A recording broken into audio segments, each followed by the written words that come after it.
नमस्कार। आज हम आपसे स्टैटिस्टिक्स में टू वे एनोवा के बारे में बात करेंगे। पहले तो हम ये जान लें कि टू वे एनोवा होता क्या है। जैसे आप जानते हैं वन वे एनोवा में क्या होता है कि हम एक वेरिएबल का, जिससे इंडिपेंडेंट वेरिएबल कहते हैं, एक इंडिपेंडेंट वेरिएबल का और एक डिपेंडेंट वेरिएबल पे इफेक्ट देखते हैं। इंडिपेंडेंट वेरिएबल्स के कई लेवल्स हो सकते हैं, है ना, और उनका प्रभाव हम डिपेंडेंट वेरिएबल पे देखते हैं। जैसे मान लीजिए हम देखना चाहते हैं कि क्या इंटेलिजेंस एकेडमिक अचीवमेंट को प्रभावित करती है, तो हमने हाई, मॉडरेट और लो इंटेलिजेंस के 3 ग्रुप बना लिए और हाई इंटेलिजेंट स्टूडेंट्स का एकेडमिक अचीवमेंट का मीन निकाला, मॉडरेट का निकाला और लो का निकाल लिया। तीनों मध्यमानों के बीच में हमने एफ रेशियो लगा दिया, एफ टेस्ट लगा दिया या वन वे एनोवा लगा दिया, और अगर वो सिग्निफिकेंट आ जाता है तो इसका मतलब कि अंतर होता है अचीवमेंट में। इसी तरीके से जब ये इंडिपेंडेंट वेरिएबल एक से अधिक हो जाए, मतलब 2 हो जाए, अधिक नहीं 2, 3 हो जाएंगे तो 3 वे एनोवा कहलाएगा, 2 हो जाएंगे तो 2 वे एनोवा कहलाएगा। जैसे अगर हम ये देखना चाहते हैं कि क्या intelligence and socio economic status मिलकर के एकेडमिक अचीवमेंट को प्रभावित करते हैं, तो हम इसके लिए क्या करेंगे कि इंटेलिजेंस और सोशियो इकोनॉमिक स्टेटस को इंडिपेंडेंट वेरिएबल बनाएंगे जिनका प्रभाव, और हम देखना चाहते हैं एकेडमिक अचीवमेंट पे। ठीक है, तो हमें यहाँ पे 2 वेरिएबल्स हो गए हमारे इंडिपेंडेंट वेरिएबल्स, एक हो गया इंटेलिजेंस और दूसरा हो गया सोशियो इकोनॉमिक स्टेटस। मान लीजिए हमने इंटेलिजेंस के 3 लेवल्स कर दिए, high, moderate and low. Socio economic status के भी 3 लेवल्स कर दिए, हाई, मॉडरेट, लो। तो इसका मतलब हमारे पास 9 मीन्स आ जाएंगे। अब हम उन 9 मीन्स के बीच में ये डिफरेंस देखेंगे कि वो मध्यमानों में अंतर सार्थक है या नहीं है। तो यहाँ पे हम देख सकते हैं इंडिपेंडेंट इफेक्ट देख सकते हैं एक वेरिएबल का, दूसरे वेरिएबल का इंडिपेंडेंट इफेक्ट देख सकते हैं, और दोनों वेरिएबल का इंटरेक्शन इफेक्ट देख सकते हैं। तो टू वे एनोवा में इस तरीके से 3 एफ रेशियोज निकलते हैं। ठीक है, टू वे एनोवा क्या है? जैसे यहाँ लिखा है, two way ANOVA is used to study the independent and interaction effect of 2 independent variables on 1 dependent variable. तो इसका मतलब जब हमारे पास 2 इंडिपेंडेंट वेरिएबल्स होते हैं तो हम 3 तरीके के इफेक्ट देख सकते हैं। मान लीजिए इंडिपेंडेंट वेरिएबल को हमने ए नाम दिया, दूसरे को बी नाम दिया। ठीक है, तो independent effect of A on dependent variable, independent effect of be on dependent variable and interaction effect of A and be on dependent variable. 3 hypothesis हम टेस्ट कर सकते हैं टू वे एनोवा के माध्यम से। 3 तरीके के 3 एफ रेशियोज निकलेंगे टू वे एनोवा में, और इस प्रकार से हम 3 तरीके के प्रभाव स्टडी कर सकते हैं, है ना। इंडिपेंडेंट इफेक्ट स्टडी कर सकते हैं 2 वेरिएबल्स का, और दोनों वेरिएबल्स का इंटरेक्शन इफेक्ट हम स्टडी कर सकते हैं डिपेंडेंट वेरिएबल पे क्या प्रभाव होता है। देखिए, इसका जो डेटा किस तरीके से हमें टेबुलेशन करना होता है, ठीक है, तो यहाँ पे हमें 2 वे क्लासिफिकेशन करना पड़ता है डेटा का। एक वे ऐसे क्लासिफाई हो गया और एक वे ऐसे क्लासिफाई हो गया। ठीक है, एक तो हमने ऐसे क्लासिफाई किया डेटा को और ऐसे क्लासिफाई किया। जैसे यहाँ पे हमने वेरिएबल्स जो लिए हैं वो लिए मेथड ऑफ टीचिंग, और यहाँ पे दूसरा जो वेरिएबल लिया वो लिया जेंडर। ठीक है, मेथड ऑफ टीचिंग में मान लीजिए एक मेथड ऑफ टीचिंग हमने लेक्चर इस्तेमाल किया, दूसरा डेमोन्स्ट्रेशन इस्तेमाल किया, तीसरा प्रॉब्लम सॉल्विंग इस्तेमाल किया, और हम ये देखना चाहते हैं, और लड़कों को पढ़ाया हमने और लड़कियों को पढ़ाया इन मेथड से। अब हमारे पास देखिए ये सेल्स बने, एक ये हो गया, एक ये हो गया और एक ये हो गया। मतलब वो बच्चे जिनको लेक्चर मेथड से पढ़ाया गया और लड़के थे, वो बच्चे जिनको लेक्चर मेथड से पढ़ाया गया और लड़कियां थी, वो बच्चे जिनको डेमोन्स्ट्रेशन मेथड से पढ़ाया गया लेकिन लड़के थे, वो बच्चे जिनको डेमोन्स्ट्रेशन मेथड से पढ़ाया गया वो लड़कियां थी, है ना। जिन बच्चों को प्रॉब्लम सॉल्विंग मेथड से, जिन लड़कों को प्रॉब्लम सॉल्विंग मेथड से पढ़ाया गया उनके स्कोर्स यहाँ पे आ गए, और जिनको लेक्चर मेथड से पढ़ाया गया प्रॉब्लम सॉल्विंग मेथड से जिन लड़कियों को पढ़ाया गया उनके स्कोर्स यहाँ पर आ गए। ठीक है, तो इस प्रकार से हमारा डेटा का डिस्ट्रीब्यूशन बन गया। तो यहाँ पे ये सेल्स बन गए। ये सेल क्या कहलाएगा? ये सेल कहलाएगा, अगर हम इसको ऐसे नाम दें तो ये A1 B1 कहलाएगा, ये A2 B1 कहलाएगा, ये A3 B1 कहलाएगा, ये A1 B2 कहलाएगा, ये A2 B2 कहलाएगा, और ये वाला सेल जो है ये कहलाएगा, ये सेल कहलाएगा, यहां जगह नहीं लिखने की, तो ये सेल कहलाएगा A2 A3 और B, ये 3 है, ये कहलाएगा A3 एंड B2 है ना। इसको हम लिखते हैं यहाँ पे A3 एंड B2। ठीक है, तो हमारे पास कितने मध्यमान आ जाएंगे? एक मध्यमान यहाँ पे आ जाएगा, एक यहाँ आ जाएगा, एक यहाँ पे आ जाएगा, एक यहाँ आ जाएगा, एक यहाँ आ जाएगा, एक यहाँ पे आ जाएगा। ठीक है, तो क्या इन सभी मध्यमानों में अंतर सार्थक है? हम ये टेस्ट कर सकते हैं। ठीक है, आप ये देखिए, हम ये भी टेस्ट कर सकते हैं, केवल एक वेरिएबल को मान लीजिए हम लेते हैं, एक वेरिएबल जो है यहाँ पे वो है लेक्चर मेथड ऑफ टीचिंग। तो क्या डिफरेंट मेथड्स ऑफ टीचिंग से बच्चों को पढ़ाया जाए तो उनके मध्यमान अलग अलग होंगे। तो 3 मध्यमानों में अंतर, हम अगर डिफरेंस देख लें, ठीक है, मध्यमान 1, मध्यमान 2, मध्यमान 3, mean A1, mean A2, mean A3, इनसे जो निकलेगा, ठीक है, अगर इन तीनों मध्यमानों में अंतर सार्थक आता है तो हम क्या कहेंगे कि मेथड ऑफ टीचिंग का एकेडमिक अचीवमेंट पे असर पड़ता है। ठीक है, यहाँ पे 2 मध्यमान हमें मिल सकते हैं, इन सारे स्कोर्स के मध्यमान हम यहाँ पे ले लें और इन सारे स्कोर्स का मध्यमान यहाँ पे ले लें, तो हम ये कह सकते हैं क्या लड़के और लड़कियों के एकेडमिक अचीवमेंट में कोई सार्थक अंतर होता है या नहीं होता है। तो अगर ये दोनों मध्यमानों में सार्थक अंतर आता है तो हम कहेंगे सार्थक अंतर होता है, नहीं आता है तो हम कहेंगे सेक्स के आधार पर या जेंडर एकेडमिक अचीवमेंट को प्रभावित नहीं करता है। तो हमने दूसरा इफेक्ट देख लिया, एक इफेक्ट हमने देखा मेथड टीचिंग का, दूसरा इफेक्ट हमने देखा जेंडर का। तो हमने 2 इंडिपेंडेंट इफेक्ट स्टडी कर लिए कि independent effect of variable A on on dependent variable, independent effect of variable B on dependent variable. इसी तरीके से अगर हम इंटरेक्शन इफेक्ट स्टडी करना चाहें तो एक मीन हमें यहाँ पे मिलेगा, एक मीन यहाँ मिलेगा, एक मीन मतलब A1 B1 का एक मीन होगा, A2 B1 का होगा, A3 B1 का होगा, A1 B2 का होगा, A2 B2 का होगा और A2 B3 का, वो सॉरी A3 और B2 का होगा। तो क्या ये जो मध्यमान है, ये जो 6 मध्यमान हैं, अगर ये आपस में इनमें सार्थक अंतर पाया जाता है तो हम कहेंगे कि ये दोनों वेरिएबल्स मिल करके भी इनमें इंटरेक्शन इफेक्ट आता है, मतलब ये दोनों वेरिएबल्स मिल करके इसको प्रभावित करते हैं। ये हम 2-वे एनोवा से टेस्ट कर सकते हैं। अब बात आती है कि 2-वे एनोवा लगाते कैसे लगाया जाता है। ठीक है, 2-वे एनोवा लगाने के लिए हमें क्या करना पड़ता है कि हमें इतना टेबल दिए, मतलब हमें स्कोर्स कैसे दिए रहते हैं, इतने स्कोर्स, ये एक्स स्क्वायर से ये नहीं आपको दिए होंगे। आपके पास क्या स्कोर्स होंगे कि लेक्चर मेथड से पढ़ाए जाने वाले बच्चों के, लड़के लड़कियों के होंगे, डेमोन्स्ट्रेशन जो भी आपके वेरिएबल्स हैं, यहाँ तो मैंने मेथड्स लिया है और जेंडर लिया है, तो जैसे भी आपके जो 2 वेरिएबल्स हैं तो उन 2 वेरिएबल्स पे आपके पास एकेडमिक अचीवमेंट का जो डिपेंडेंट वेरिएबल है, जो भी आपका डिपेंडेंट वेरिएबल, उस पर आपका डेटा होगा। तो एकेडमिक ये क्लासिफाइंग वेरिएबल कहलाते हैं दोनों, है ना, A1 और B1, A और B, ये क्लासिफाइंग वेरिएबल कहलाते हैं। तो इनके बेसिस पे हम क्लासिफिकेशन कर लेते हैं, टेबल बना लेते हैं और इसमें स्कोर्स हम डिपेंडेंट वेरिएबल के रख देते हैं। ठीक है, तो इस प्रकार से हमारे पास X टेबल बन जाती है, केवल जिसमें X दिए रहते हैं। फिर हम क्या करते हैं, इनका स्क्वायर लेते हैं। ठीक है, इनका स्क्वायर करते हैं। तो ये हमने, ये X है, इनके स्क्वायर कर दिए, ये X है, इनके स्क्वायर कर दिए, ये X है, इनके स्क्वायर कर दिए, X है, इनके स्क्वायर कर दिए, X है, यहाँ पे स्क्वायर छूट गए हैं बारम्बार, 13 का स्क्वायर,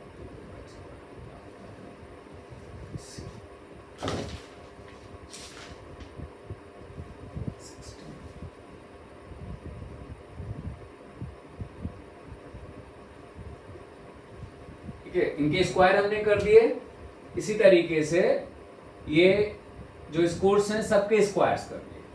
ठीक है, अब ये देखिए, ये x हमने यहाँ पे सिग्मा x कर दिया, ये सिग्मा x स्क्वायर हो गया, ये सिग्मा x हो गया, ये सिग्मा x स्क्वायर हो गया, ये सिग्मा x हो गया, ये सिग्मा x स्क्वायर हो गया। ठीक है, ये सिग्मा x क्या कहलाएगा, सिग्मा x A1 B1, ये sigma x square a1 b1, ये सिग्मा एक्स a2 b1, ये sigma x square a2 b1। इसी तरीके से हर एक सिग्मा एक्स और सिग्मा एक्स स्क्वायर का अपना एक स्पेसिफिक नाम हो जाएगा।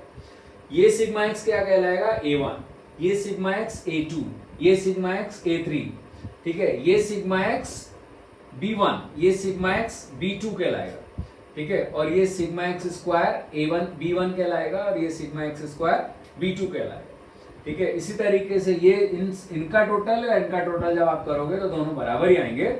तो ये सब के सारे स्कोर्स जितने हैं पूरे 6 सेल्स में जितने स्कोर्स हैं वो सब मिला करके उनके स्कोर्स का टोटल यहाँ पे ये 240 आया है। और ये सारे 6 सेल्स में जितने स्क्वायर्स सिग्मा वो एक्स स्क्वायर्स लिए गए हैं उनका टोटल 2476 है। तो जो भी आया वो वैल्यू हम यहाँ पे निकाल के रख लेते हैं। तो हमें इस तरीके की स्क्वायर टेबल बनानी पड़ती है। स्क्वायर टेबल बनाने के बाद अब काम शुरू होता है कि हम 2 वे एनोवा कैसे लगाएं। बहुत आसान है, मुश्किल नहीं है। तो पहला स्टेप होता है करेक्शन टर्म, ठीक है। जैसे 1 वे एनोवा में हम करेक्शन टर्म निकालते हैं वैसे ही हम यहाँ पे निकाल देते हैं। Correction term is equal to होता है सिग्मा एक्स का whole square upon n. Sigma x देखिए यहाँ पे ये हमने कैलकुलेट कर लिया, ये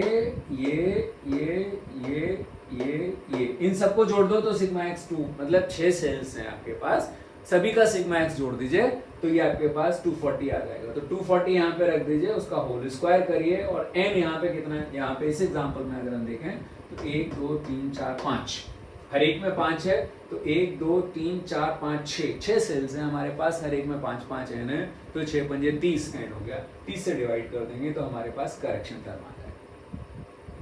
दूसरे स्टेप में हमें क्या निकालना पड़ता है, SST, sum of square total. Sum of square total जैसे 1 वे एनोवा में निकालते हैं वैसे इसमें निकालते हैं। इसका फॉर्मूला होता है sigma x square minus correction term. Correction term हमने ऊपर निकाला था, वो आ जाएगा करेक्शन टर्म। उसमें उसको हम सिग्मा एक्स स्क्वायर से घटा देंगे। तो सिग्मा एक्स स्क्वायर कौन सा होगा, एक सिग्मा एक्स स्क्वायर ये है, एक ये है, एक ये है, एक ये है, एक ये है और एक ये सिग्मा एक्स स्क्वायर्स हैं। इन सब का टोटल कर दोगे तो ये वाला आ गया सिग्मा एक्स स्क्वायर। तो ये सिग्मा एक्स स्क्वायर आपने यहाँ पे रख दिया और इसमें से ये करेक्शन टर्म जो ऊपर निकाला था वो घटा दिया, तो सिग्मा एक्स स्क्वायर, ठीक है। अब आपको तीसरी चीज निकालनी पड़ती है sum of square between for variable B, या ए पहले निकाल लीजिए, ए पहले निकाला सॉरी, तो A SSB A, sum of square between for variable A. तो ये कैसे निकलता है, ये निकलता है समिशन, ठीक है, और उसके बाद sigma X A I upon N A I, है ना, ये सिग्मा एक्स ए आई का whole square upon N A I, और ये इनका हम जितनी भी वैल्यूज आएंगी उन सबका समिशन करना। तो देखिए ए आई का मतलब एथ, ए के कितने 3 लेवल्स हैं। एक तो एक बार हम लिखेंगे sigma X A 1 upon N ए 1 इसका whole square plus sigma X A 2 का whole square upon N A 2 plus sigma X A 3 का whole square upon N A 3, ठीक है। सिग्मा एक्स ए 1 ये रहा, ये सिग्मा एक्स ए 1 हो गया, ये सिग्मा एक्स ए 2 हो गया और ये सिग्मा एक्स ए 3 हो गया, ठीक है, अपॉन एन ए आई। इसका एन कितना हो गया, 5 और 5 10, एन ए आई बराबर 10 हो गया। N A i n A 1 sorry, और ये एन ए 2 ये भी 10 हो गया, और एन ए 3 ये भी 10 हो गया। तो 10 से भाग दे देंगे, तो दिस 70 अपॉन 10, 70 का स्क्वायर अपॉन 10 अपॉन 50 का स्क्वायर अपॉन 10 अपॉन 120 वो प्लस 120 का स्क्वायर अपॉन 10। इनको तीनों को जोड़ देंगे और इसमें से करेक्शन टर्म जो हमने यहाँ कैलकुलेट किया था वो घटा देंगे, तो हमारे पास SSB A आ जाएगा। अब इसी तरीके से SSB B निकालेंगे, sum of square between. Sum of square between कैसे निकालते हैं, ये होता है समिशन और सिग्मा एक्स बी आई का whole square upon n b i. B के 2 लेवल्स हैं, B1 बॉयज के लिए, B2 गर्ल्स के लिए। तो सिग्मा एक्स ये वाला B1, ठीक है, और ये वाला B2। तो सिग्मा एक्स B1 90 हो गया, तो 90 गुणे 90 बटे इसमें कितना n हो गया, 5 5 10 5 15 n हो गया। तो यहाँ पे n बराबर n ये कहलाएगा n B1 ये 15 हो गया, और n B2 ये भी 15 हो गया, ठीक है। और सिग्मा एक्स B2 क्या है, 150 है, तो मतलब 90 गुणे 90 बटे 15 प्लस 150 गुणे 150 बटे 15 अगर हम यहाँ पे रख देंगे तो सॉल्व करने के बाद टोटल कर देंगे और उसमें से ये करेक्शन टर्म जो कैलकुलेट किया था वो घटा देंगे, तो हमारे पास आ जाएगा SSB B, ठीक है। अब हम निकालते हैं SSB सेल्स। ये जो सेल्स हैं 1 2 3 4 5 6 सेल्स हैं हमारे पास, इनके लिए तो इन सेल्स का नाम देखिए, मैंने बताया था आपको, इस सेल का नाम AB B1 है, इसका A2 B1 है, इसका A3, तो सिग्मा एक्स AI BI का whole square upon NAI BI, मतलब ये वाला एक 30 हो गया, 30 इंटू 30 अपॉन NAI, इसका N कितना है 5, 15 गुणे 15 स्क्वायर करना है इसका upon 5 plus 45 into 45 upon 5 plus 40 into 40 upon 5 plus 35 into 35 upon 5 plus 75 into 75 upon 5, और इन सबको जोड़ दीजिए और करेक्शन घटा दीजिए, तो आपके पास ये वैल्यू आ जाएगी SS सेल्स। जब हमने SS सेल्स निकाल लिया तो हम SS A इंटू बी निकाल सकते हैं, है ना, A into B. SS A into B कैसे निकलेगा, इसके लिए हमें SS सेल्स ये जो निकाला था माइनस SSB A और SSB B, ये इसमें से वैल्यू में से ये और ये वैल्यू घटा दीजिए, तो SS A इंटू बी आ जाएगा, sum of square A into B आ जाएगा। उसके बाद SSW निकालते हैं। SSW निकालने का तरीका क्या है, सम ऑफ स्क्वायर टोटल लीजिए, है ना, ये निकाल लिया है सम ऑफ स्क्वायर टोटल हमने, इसमें से SS सेल्स ये घटा दीजिए आप, SS सेल्स यहाँ जो वैल्यू है वो घटा देंगे आप, तो आपके पास SSW आ जाएगा। ये हमने कैलकुलेशन करने का काम कर लिया। अब हम समरी बनाएंगे टू वे एनोवा की, है ना, ये कहलाती है समरी ऑफ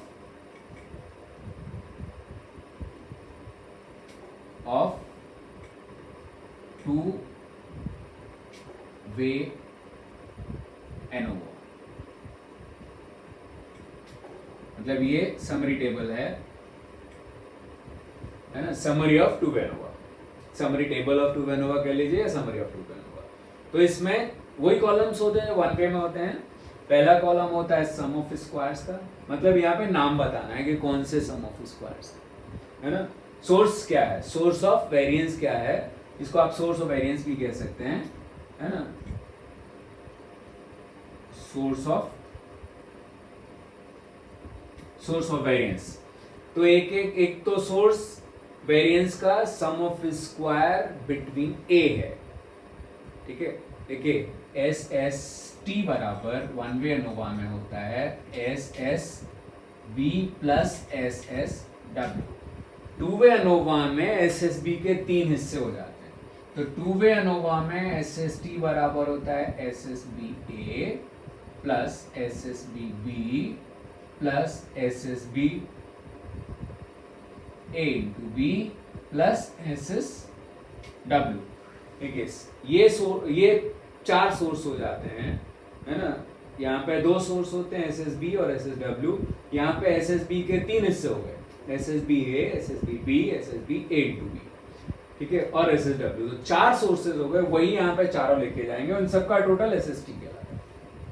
तो SSBA, SSBB, SSBA into B और SSW, यहाँ पे जो वैल्यूज कैलकुलेट होकर के यहाँ आपने कैलकुलेट करी है वो वैल्यूज रख दीजिए। यहाँ SSBA की वैल्यू कैलकुलेट करके रख दीजिए, कैलकुलेट ऊपर कर चुके हैं।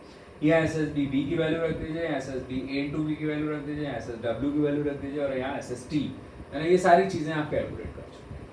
यहाँ पे डिग्री ऑफ फ्रीडम निकालते हैं। डिग्री ऑफ फ्रीडम का कैसे निकाली जाती है, इसके लिए SSBA की डिग्री ऑफ फ्रीडम होगी A-1, मतलब A के कितने कॉलम्स है वो उसके लेवल्स कहलाते हैं। तो A के 3 लेवल्स हैं, तो 3-1 इस केस में हो जाएगा, तो 2 हो जाएगी यहाँ पे। इसकी डिग्री ऑफ फ्रीडम B-1 होगी, B के 2 लेवल्स हैं, B1 और B2, तो ये 2-1 हो जाएगी, तो इसका मतलब यहाँ पे 2-1 = 1 हो जाएगी। SSBA इंटू B की डिग्री ऑफ फ्रीडम कैसे निकालते हैं, इसकी डिग्री ऑफ फ्रीडम और इसकी डिग्री ऑफ फ्रीडम को मल्टीप्लाई कर देते हैं, मतलब A-1 इंटू B-1, तो A-1 इस केस में 2-1 और 3-1 2 हो गया और 2 माइनस 1 1 हो गया, तो 2 इंटू 1 इज इक्वल टू 2 हो जाएगा। एस एस डब्ल्यू की डिग्री ऑफ फ्रीडम क्या होती है, एन माइनस के। के होता है नंबर ऑफ सेल्स कितने हैं, समूह कितने हैं, तो 1 2 3 4 5 6 ग्रुप्स हैं यहाँ पे, तो ये के 6 कहलाएगा यहाँ पे। तो एन यहाँ पे 30 है इस केस में, तो 30 माइनस 6 इज इक्वल टू ये हो जाएगा 24। और एस एस टी की जो डिग्री ऑफ फ्रीडम होती है वो होती है एन माइनस 1, मतलब एन 30 है, ये घटा दीजिए तो 29 हो जाएगा। देखिए यहाँ पे भी चेक होता है कि ये सारी डिग्री ऑफ फ्रीडम इसके बराबर होनी चाहिए। तो अगर इस एग्जांपल के हिसाब से चलें हम, तो यहाँ पे डिग्री ऑफ फ्रीडम 2 हो गई, यहाँ पे मतलब 3 माइनस 1 2 हो गई, यहाँ 2 माइनस 1 1 हो गई, यहाँ पे a1 माइनस 1 a माइनस 1 और b माइनस 1, इसका मतलब 3 माइनस 1 इंटू 2 माइनस 1, 3 माइनस 1 का मतलब 2, b माइनस 1 का मतलब 1, तो 2 इंटू 1, इसका मतलब ये 2 हो गई, तो 2 1 और 2 5 हो चुके हैं, ठीक है। n माइनस के, n कितना है 30 है, k 6 है, तो ये 30 में से 6 घटाया तो 24 आया, 24 और 5 29 हो गया 29, n 30 है, 1 उसमें से घटा दिया तो 29 आ गया। कहने का मतलब इन सब की डिग्री ऑफ फ्रीडम इसकी डिग्री ऑफ फ्रीडम के बराबर होता है। तो हमने डिग्री ऑफ फ्रीडम निकाल लिया। अब मीन सम ऑफ स्क्वायर्स निकालेंगे। मीन सम ऑफ स्क्वायर्स निकालने के लिए क्या करना पड़ेगा, ये जो वैल्यू आई है उसको इसकी डिग्री ऑफ फ्रीडम से डिवाइड कर दीजिए। तो हमने यहाँ पे लिखा S S B A divided by degree of freedom A, तो डिग्री ऑफ फ्रीडम ए हो गई, एस एस बी यहाँ पे एस एस बी ये वैल्यू ले ली और इसकी डिग्री ऑफ फ्रीडम से डिवाइड कर दिया, यहाँ पे ये वैल्यू ले ली एस एस बी ए इंटू बी और इसकी डिग्री ऑफ फ्रीडम से डिवाइड कर दिया, और एस एस डब्ल्यू की वैल्यू ले ली हमने और एन माइनस के से जो डिग्री ऑफ फ्रीडम आया था उससे डिवाइड कर दिया। तो 4 हमारे पास मीन सम ऑफ स्क्वायर्स आ गए। अब 3 एफ रेशियोज निकलेंगे, ठीक है। एफ रेशियोज कैसे निकलेंगे, एक mean sum of square F ratio क्या होता है, एम एस बी जो 1/ANOVA में आप लगाते हो that is M S B divided by M S W. अब एम एस बी आपके पास 3 है यहाँ पे, एक है एम एस बी ए, एक है एम एस बी बी और एक है एम एस बी ए इंटू बी। तो इसको एम एस डब्ल्यू से डिवाइड कर दो तो एक आपके पास एनोवा हो गया, इसको एम एस डब्ल्यू से डिवाइड कर दो तो दूसरा हो गया, और इसको एम एस डब्ल्यू से डिवाइड कर दो तो तीसरा एनोवा हो गया, है ना। तो 3 एफ रेशियोज हमारे पास आ जाएंगे। वही यहाँ पे किया है, M S B A divided by S S W, M S W sorry, यहाँ पे एम एस डब्ल्यू लिखना होगा, M S W.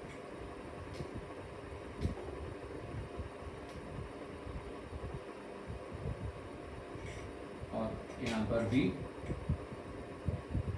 M S W, ठीक है। तो ये एम एस डब्ल्यू से डिवाइड कर दीजिए, ये जो वैल्यूज आई थी एम एस वैल्यूज को हर एक को इस वैल्यू से डिवाइड कर दीजिए, मतलब इसको इससे डिवाइड करिए, इसको इससे डिवाइड करिए, इसको इससे डिवाइड करिए, तो आपके पास 3 एफ रेशियोज आ जाएंगे। और तीनों एफ रेशियोज आने के बाद एफ टेबल में आप देख लीजिए, ठीक है। एफ टेबल कैसे देखते हैं इसको मैंने अपने 1 वे ANOVA के लेक्चर में बताया हुआ है, तो उसको आप देख लीजिए कि वो एफ टेबल कैसे देखी जाती है। तो यहाँ पर हम मतलब 3 एफ रेशियोज हमारे पास आ गए, इसको देखेंगे हम डिग्री ऑफ फ्रीडम, इसकी डिग्री ऑफ फ्रीडम और इसकी डिग्री ऑफ फ्रीडम पे, मतलब एस एस बी ए की डिग्री ऑफ फ्रीडम और एस एस डब्ल्यू की डिग्री ऑफ फ्रीडम पे इसको देखेंगे, मतलब इसकी डिग्री ऑफ फ्रीडम और इसकी डिग्री ऑफ फ्रीडम, इसकी डिग्री ऑफ फ्रीडम और इसकी 2 डिग्री ऑफ फ्रीडम देखनी पड़ती है ना ANOVA में हमें।